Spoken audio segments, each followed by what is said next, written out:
ಬೆಂಗಳೂರು ದಕ್ಷಿಣ ಜಿಲ್ಲೆ ಅಂದರೆ ಈ ಹಿಂದಿನ ರಾಮನಗರ ಜಿಲ್ಲೆಯ ಬಿಡದಿ ಭಾಗವನ್ನು ಅತ್ಯಾಧುನಿಕ ಉಪನಗರವನ್ನಾಗಿ ಮಾಡೋಕೆ ಉದ್ದೇಶಿಸಿರುವ ಗ್ರೇಟರ್ ಬೆಂಗಳೂರು ಇಂಟಿಗ್ರೇಟೆಡ್ ಟೌನ್ಶಿಪ್ ಅಥವಾ ಬಿಡದಿ ಸ್ಮಾರ್ಟ್ ಸಿಟಿ ಯೋಜನೆ ಈಗ ಕರ್ನಾಟಕ ರಾಜಕಾರಣದಲ್ಲಿ ಭಾರೀ ಚರ್ಚೆಗೆ ಕಾರಣವಾಗ್ತಾ ಇದೆ.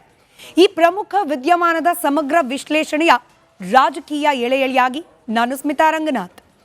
ಗ್ರೇಟರ್ ಬೆಂಗಳೂರು ಇಂಟಿಗ್ರೇಟೆಡ್ ಟೌನ್ಶಿಪ್ ಅಂದರೆ ಏನು? ಈ ಯೋಜನೆಯ ಸ್ವರೂಪ ಏನು? ಈ ಯೋಜನೆಗೆ ವಿರೋಧ ಬರ್ತಿರೋದಾದ್ರೂ ಯಾಕೆ? ಈ ಯೋಜನೆಯಿಂದ ರೈತರಿಗೆ ಆಗೋ ತೊಂದರೆ ಏನು? ಇದರ ಹಿಂದಿರೋ ರಾಜಕೀಯ ಏನು? ನೋಡೋಣ ಬನ್ನಿ.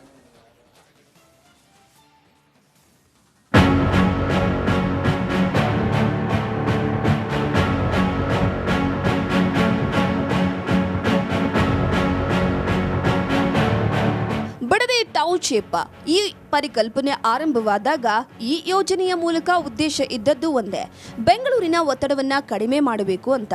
ಬಿಡದಿ ಪ್ರದೇಶ ಬೆಂಗಳೂರಿನ ಹೊರವಲಯಕ್ಕೆ ಹೊಂದಿಕೊಂಡಿರುವುದರಿಂದ ಈ ಸ್ಥಳವೇ ಸೂಕ್ತ ಅಂತ ನಿರ್ಧಾರವಾಗಿತ್ತು. 2006ರಲ್ಲಿ ಕುಮಾರಸ್ವಾಮಿ ಸಿಎಂ ಆಗಿದ್ದಾಗ BMRDA ಮೂಲಕ ನಿರ್ಮಿಸಲು ಉದ್ದೇಶಿಸಿದ್ದ ಹಲವು ಟೌನ್ಶಿಪ್ ಯೋಜನೆಗಳಲ್ಲಿ ಬಿಡದಿ ಟೌನ್ಶಿಪ್ ಕೂಡ ಒಂದು ಭಾಗವಾಗಿತ್ತು.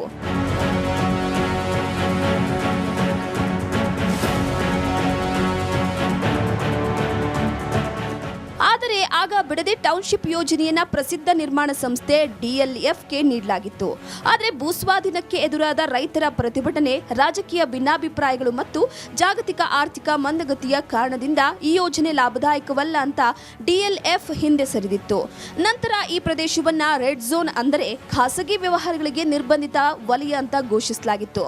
2008ರಲ್ಲಿ ಅಧಿಕಾರಕ್ಕೆ ಬಂದ ಯಡಿಯೂರಪ್ಪ ನೇತೃತ್ವದ ಬಿಜೆಪಿ ಸರ್ಕಾರ 2010-11ರ ಹೊತ್ತಿಗೆ ಭೂ ಬ್ಯಾಂಕ್ ಮೂಲಕ ಕೆಲವೆಡೆ ಭೂಸ್ವಾಧೀನ ಪ್ರಕ್ರಿಯೆ ನಡೆಸಿತು. ರಾಜಕೀಯ ವಿಪ್ಲವಗಳ ಕಾರಣಗಳಿಂದ ಯಡಿಯೂರಪ್ಪನವರು ಮುಖ್ಯಮಂತ್ರಿ ಸ್ಥಾನದಿಂದ ಕೆಳಗಿಳಿದ ನಂತರ ಮತ್ತೆ ಈ ಯೋಜನೆ ನೆನೆಗುದಿಗೆ ಬಿದ್ದಿತ್ತು.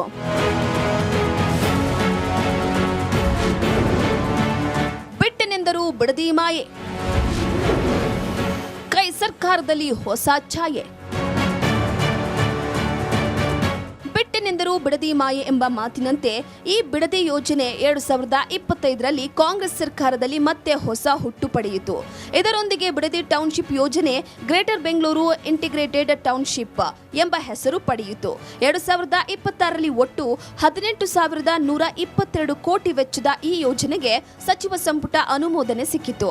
ಈ ಬೆನ್ನಲ್ಲೇ ಪ್ರಿಲಿಮಿನರಿ ನೋಟಿಫಿಕೇಶನ್ ಆಯಿತು. ಈಗ ಭೂಸ್ವಾಧೀನ ಪ್ರಕ್ರಿಯೆ ನಡೆಯುತ್ತಿದೆ. KIADB ಹಾಗೂ BDA ಮೂಲಕ ಭೂಸ್ವಾಧೀನ ಮುಂದುವರೆದಿದೆ.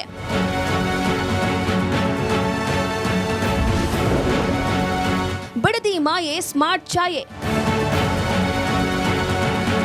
ಈ ಟೌನ್ಶಿಪ್ ಅನ್ನ ದೇಶದ ಮೊದಲ ಆರ್ಟಿಫಿಷಿಯಲ್ ಇಂಟೆಲಿಜೆನ್ಸ್ ಸ್ಮಾರ್ಟ್ ಸಿಟಿ ಮಾಡುವ ಪ್ಲಾನ್ ಮಾಡಲಾಗಿದೆ. ಬೆಂಗಳೂರಿನ 2ನೇ ಸೆಂಟ್ರಲ್ ಬಿಸಿನೆಸ್ ಡಿಸ್ಟ್ರಿಕ್ಟ್ ಆಗಿ ರೂಪಿಸೋಕೆ ಉದ್ದೇಶಿಸಲಾಗಿದೆ. ಇಲ್ಲಿ IT, AI, robotics, commercial hub, residential layout, world class roads ಹಾಗೂ ಸುಮಾರು 1,100 ಎಕರೆಗೂ ಹೆಚ್ಚು ವಿಸ್ತೀರ್ಣದಲ್ಲಿ ಪಾರ್ಕ್ ಇರಲಿವೆ.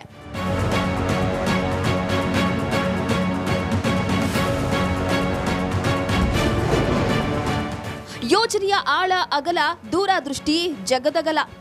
ಒಂದೆಡೆ ಬಿಡದಿ ಹೋಬಳಿಯ ಬೈರಮಂಗಲ, ಮತ್ತೊಂದೆಡೆ ಕಂಚುಗಾರನಹಳ್ಳಿ ಗ್ರಾಮ ಪಂಚಾಯತ್ ವ್ಯಾಪ್ತಿಯ ಸುಮಾರು 9 ಗ್ರಾಮಗಳ ಸೇರ್ಕೊಂಡು ಈ ಯೋಜನೆ ರೂಪಿಸಲಾಗಿದೆ. ಒಟ್ಟು ಸುಮಾರು 9,000 ಎಕರೆ ಭೂಮಿಯಲ್ಲಿ ಈ ಯೋಜನೆ ವಿಸ್ತರಿಸಿದೆ. ಮೂಲಗಳ ಪ್ರಕಾರ ಪ್ರಾಥಮಿಕ ಅಧಿಸೂಚನೆಯಲ್ಲಿ 8,942 ಎಕರೆ ಎಂದು ಉಲ್ಲೇಖಿತವಾಗಿದೆ. ಇದರಲ್ಲಿ ಸುಮಾರು 6,300 ಎಕರೆ ಖಾಸಗಿ ಜಮೀನು ಬಾಕಿ ಉಳಿದಿದ್ದು ಸರ್ಕಾರಿ ಜಮೀನು ಮತ್ತು ಕೆರೆಗಳು.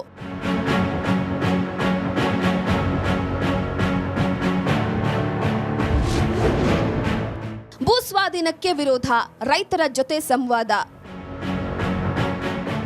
ಸದ್ಯ ಭೂಸ್ವಾಧೀನ ಭಾಗವಾಗಿ ಜಂಟಿ ಅಳತೆ ಕಾರ್ಯ ಮುಗಿದಿದೆ. ಇನ್ನು ಅಂತಿಮ ಭೂಸ್ವಾಧೀನ ಅಧಿಸೂಚನೆ ಆಗಬೇಕಾಗಿದೆ.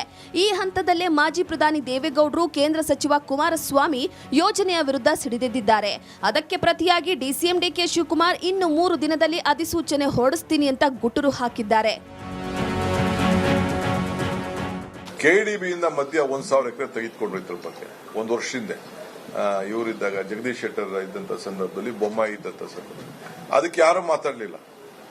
ಅದಕ್ಕೆ ಕುಮಾರಸ್ವಾಮಿ ಅವರೆಲ್ಲ ಕೇಳಿದ್ರು ರೈತರೆಲ್ಲ, ನಡೀರಪ್ಪ ನಾನೇ ಮಾಡಿಸಿರೋದಲ್ಲ, ನಾನೆಲ್ಲ ಮಾಡಕ್ಕಾಗಲ್ಲ ಅಂತ ಹೇಳಿದ್ರು. ಚರ್ಚೆ ಕರೆದಂತೆ ನಾನು ಅವ್ರ ಟೈಮ್ಗೆ ನಾನು ರೆಡಿ ಇದ್ದೀನಿ. 3 ದಿನ ಟೈಮ್ ಸಾಕು ನನಗೆ. ನಾನು ನಮ್ಮ ರೈತರಿಗೆಲ್ಲ ಹೇಳಿದೆ, ಅಣ್ಣ ನೀವು ಬೇಡ ಅಣ್ಣ, ನಾವು ಬರ್ತೀವಿ, ನಾವೇ ಸ್ವೀಕಾರ ಮಾಡ್ತೀವಿ, ನಾವೇ ಅವ್ರಿಗೆ ಉತ್ತರ ಕೊಡ್ತೀವಿ ಅಂತ ಪಾಪ ರೈತರೆಲ್ಲ ಹೇಳ್ತಾ ಇದ್ರು. ಡಿಕೆ ಶಿವಕುಮಾರ್ ಹೀಗೆ 3 ದಿನದಲ್ಲಿ ನೋಟಿಫಿಕೇಶನ್ ಅಂತಿದ್ರೆ, ಇತ್ತ ವಿಧಾನಸಭೆ ವಿರೋಧ ಪಕ್ಷದ ನಾಯಕ ಅಶೋಕ್ ಡಿಕೆಶಿ ಹೇಳಿಕೆಯಿಂದ ಕಾಂಗ್ರೆಸ್ ಸಮಾಧಿಯಾಗುತ್ತೆ. ಡಿಕೆ ಹೇಳಿಕೆ ಈ ಸರ್ಕಾರದ ಹೆಣದ ಪೆಟ್ಟಿಗೆಗೆ ಹೊಡೆಯುವ ಕೊನೆಯ ಮೊಳೆ. ರೈತರನ್ನ ಎದುರು ಹಾಕೊಂಡು ಸರ್ಕಾರ ಭೂಸ್ವಾಧೀನ ಮಾಡ್ತಿದೆ. ಏನಾದರೂ ಹೆಚ್ಚು ಕಮ್ಮಿ ಆದ್ರೆ ಆಗ ಈ ಸರ್ಕಾರವೇ ಹೊಣೆ.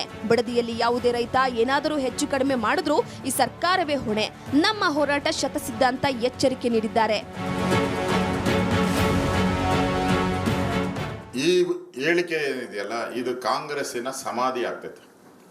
ರೈತರನ್ನ ಎದುರಾಕೊಂಡು ಈ ಸರ್ಕಾರ ಈ ಥರ ಅಕ್ವಿಜೇಷನ್, ಆನೆಕಲ್ಲಲ್ಲೂ ಅಕ್ವಿಜೇಷನ್ ಮಾಡ್ತಾ ಇದ್ದಾರೆ KDB ಅವರು.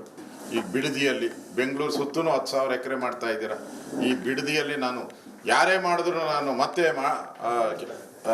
ಅಕ್ವಿಜೇಷನ್ ಮಾಡ್ತೀನಿ ಅಂತಾರಲ್ಲ, ಇದು ಈ ಸರ್ಕಾರದ ಈ ಹೆಣದ ಪೆಟ್ಟಿಗೆಗೆ ಹೊಡೆಯುವಂಥ ಕೊನೆಯ ಮೊಳೆ. ಈ ಭಾಗ ರೈತರ ಪಾಲಿಗೆ ವರ್ಷಕ್ಕೆ 3 ಬೆಳೆ ತೆಗೆಯುವ ಪುಣ್ಯ ಭೂಮಿ. ಜೊತೆಗೆ ಈ ಪ್ರದೇಶವು ಬೆಂಗಳೂರಿಗೆ ದಿನನಿತ್ಯ ಹಾಲು, ಹಣ್ಣು ಮತ್ತು ತರಕಾರಿ ಸರಬರಾಜು ಮಾಡುವ ಪ್ರಮುಖ ಕೃಷಿ ವಲಯ.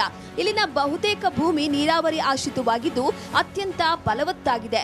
ವರ್ಷಕ್ಕೆ ಇಲ್ಲಿ 2 ರಿಂದ 3 ಬೆಳೆಗಳನ್ನ ತೆಗೆಯಲಾಗುತ್ತದೆ. ತೆಂಗು, ಅಡಿಕೆ, ಬಾಳೆ, ಮಾವು, ಹಿಪ್ಪನೇರಳೆ ಅಂದರೆ ರೇಷ್ಮೆ ಕೃಷಿ ಮತ್ತು ತರಕಾರಿಗಳನ್ನ ಬೆಳೆಯುವ ಇಲ್ಲಿನ ರೈತರು ಈ ಭೂಮಿಯನ್ನೇ ಅವಲಂಬಿಸಿದ್ದಾರೆ.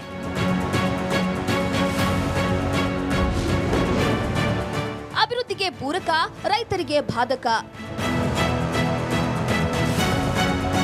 ಅಭಿವೃದ್ಧಿ ದೃಷ್ಟಿಯಿಂದ ನೋಡೋದಾದ್ರೆ ರಾಜ್ಯ ಸರ್ಕಾರದ ಲೆಕ್ಕದ ಪ್ರಕಾರ ಸೈಟ್ಗಳು ಮಾರಾಟ, ವಾಣಿಜ್ಯ ತೆರಿಗೆ ಮತ್ತು ಅಭಿವೃದ್ಧಿ ಶುಲ್ಕಗಳ ಮೂಲಕ ಸುಮಾರು 33,000 ಕೋಟಿ ಆದಾಯ ಹರಿದು ಬರುವ ನಿರೀಕ್ಷೆ ಇದೆ.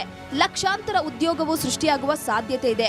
ಆದ್ರೆ ಇಲ್ಲಿ ಜಮೀನು ಹೊಂದಿರುವ 83%ಕ್ಕೂ ಹೆಚ್ಚು ಪ್ರಮಾಣದ ರೈತರು, 1 ಎಕರೆಗಿಂತ ಕಡಿಮೆ ಭೂಮಿ ಹೊಂದಿರುವ ಸಣ್ಣ ರೈತರು, ಇವರ ಜೀವನಾಧಾರವಾಗಿರುವಂತಹ ಭೂಮಿ ಹೋದ್ರೆ ಜೀವನೋಪಾಯವೇ ಇಲ್ಲದಂತಾಗುತ್ತದೆ ಅನ್ನೋದು ಅನ್ನದಾತರ ಆತಂಕ. ಕೃಷಿ ಆಧಾರಿತ ಗ್ರಾಮೀಣ ಆರ್ಥಿಕತೆ ನಾಶವಾಗುತ್ತದೆ ಎಂಬುದು ಅವರ ವಾದ.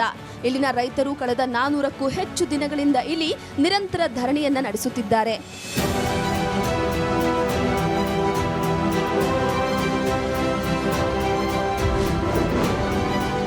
ಸೈಟು ದುಡ್ಡಿನ ಪರಿಹಾರ ಆಯ್ಕೆ ನೀಡಿದ ಸರ್ಕಾರ. ಇಲ್ಲಿ ಭೂಮಿ ನೀಡುವ ರೈತರಿಗೆ ರಾಜ್ಯ ಸರ್ಕಾರ ಪರಿಹಾರಕ್ಕಾಗಿ 2 ಆಯ್ಕೆ ನೀಡಿದೆ. ಮೊದಲನೇದಾಗಿ ಗೈಡೆನ್ಸ್ ವ್ಯಾಲ್ಯೂಗಿಂತ 3 ಪಟ್ಟು ಹೆಚ್ಚು ನಗದು ಪರಿಹಾರ. ಇದು ಬೇಡ ಎಂದರೆ ಪ್ರತಿ ಎಕರೆ ಭೂಮಿಗೆ ಪ್ರತಿಯಾಗಿ 9,493 ಚದರ ಅಡಿಯ ಅಭಿವೃದ್ಧಿಪಡಿಸಿದ ನಿವೇಶನ ಕೊಡುವುದಾಗಿ ಸರ್ಕಾರ ಹೇಳಿದೆ.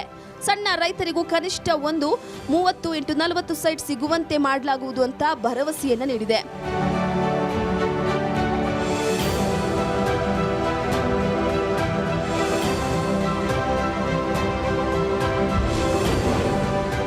ಸರ್ಕಾರದ ವಿರುದ್ಧ ಕಾನೂನು ಹೋರಾಟ ಫಿಕ್ಸಾ. ರಾಜ್ಯ ಸರ್ಕಾರವು ರೈತರ ಒಪ್ಪಿಗೆ ಸಿಕ್ಕಿದೆ ಎಂದು ಜೂನ್ನಲ್ಲಿ ಪರಿಹಾರ ವಿತರಣೆಗೆ ಮುಂದಾಗಿದೆ. ಇತ್ತ ಜೆಡಿಎಸ್, ಬಿಜೆಪಿ ಮತ್ತು ರೈತ ಸಂಘಟನೆಗಳು ಕಾನೂನಾತ್ಮಕ ಹೋರಾಟ ಹಾಗೂ ಬೃಹತ್ ಪ್ರತಿಭಟನೆಗೆ ಸಜ್ಜಾಗ್ತಾ ಇವೆ. ಹಾಗಾಗಿ ಮುಂದಿನ ದಿನಗಳಲ್ಲಿ ಈ ಯೋಜನೆ ಕೋರ್ಟ್ ಮೆಟ್ಟಿಲೇರುವ ಅಥವಾ ರಾಜಕೀಯವಾಗಿ ಮತ್ತಷ್ಟು ತೀವ್ರ ಸ್ವರೂಪದ ಹೋರಾಟಕ್ಕೆ ಕಾರಣವಾಗುವ ಎಲ್ಲ ಸಾಧ್ಯತೆಗಳು ನಿಚ್ಚಳವಾಗಿವೆ.